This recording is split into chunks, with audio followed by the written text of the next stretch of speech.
आउ दिन केतेटा परे त्रिस्तरीय पंचायत निर्वाचन जेते पाखे आसुची ग्राम मानकरे राजनैतिक प्रचार सही मात्रा रे तीव्र होबार लागिछि।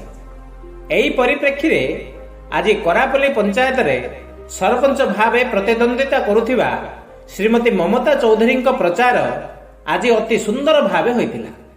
शह शह युवक एवं महिला माने श्रीमती ममता चौधरी सपक्ष रे खोला बही रे भोट देबाकू कही घरे घरे अनुरोध करथिले।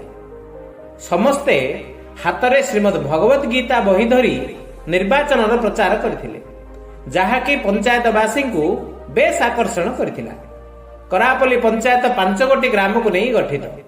पूर्वर सरपंच थिबा समय रे पंचायत रे बहु दुर्नीति एवं उन्नतिमूलक काम होई पारि नाही बोली अभियोग करछंती किछि बुद्धिजीवी।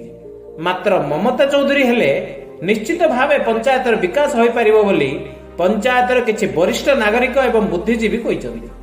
तेणु आमे समस्त पंचायतवासी श्रीमती ममता चौधरी को खोला बही चिन्ह रे भोट देई विजय कराइबो बोली किछि भद्र व्यक्ति कहिसंती।